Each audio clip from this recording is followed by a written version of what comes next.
Bonjour à tous. Je continue à vous partager des extraits du livre du professeur Ratzinger, L'Église, une société toujours en chemin. Conscience et vérité.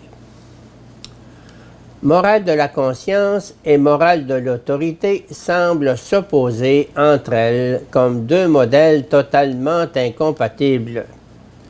La liberté des chrétiens serait alors préservée en faisant appel aux principes classiques de la tradition morale, selon laquelle la conscience est la norme suprême qu'il faut toujours suivre, en s'opposant au besoin à l'autorité.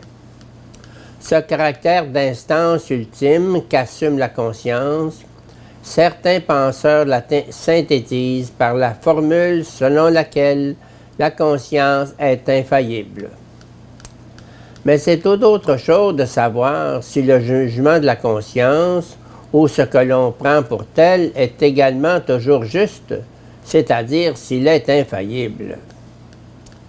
S'il en était ainsi, en effet, cela voudrait dire qu'il n'y a aucune vérité, du moins en matière de morale et de religion, c'est-à-dire dans ce qui touche les fondements même de notre existence. Du moment que les jugements de la conscience se contredisent, il n'y aurait donc qu'une vérité du seul sujet qui se réduirait simplement à la sincérité. Une conversation sur la conscience erronée et première conclusion.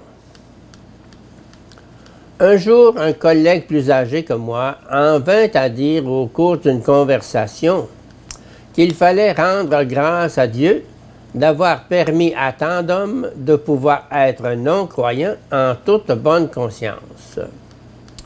Ce qui me stupéfia dans cette affirmation, ce ne fut pas tant l'idée d'une conscience erronée accordée par Dieu même pour pouvoir sauver les hommes par ce stratagème, l'idée, pour ainsi dire, d'un aveuglement voulu par Dieu lui-même pour le salut de ces personnes.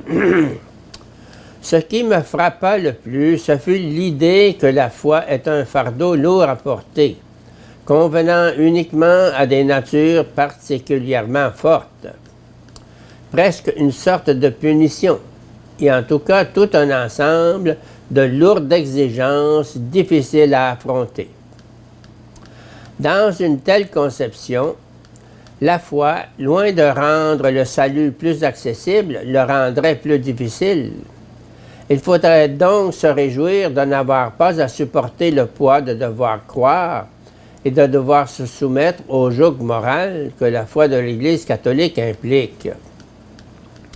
La conscience erronée qui permet de vivre une vie plus facile et indique une voie plus humaine serait donc la véritable grâce, la voie normale vers le salut.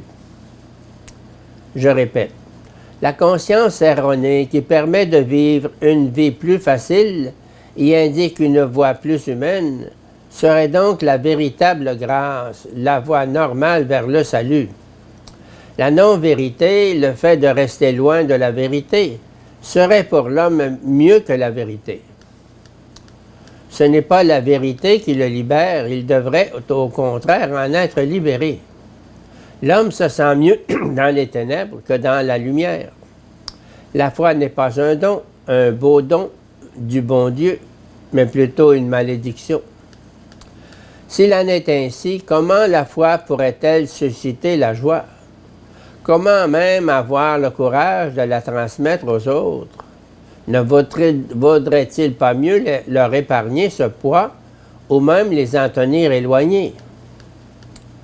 Au cours des dernières décennies, ce genre de raisonnement a visiblement paralysé l'élan de l'évangélisation.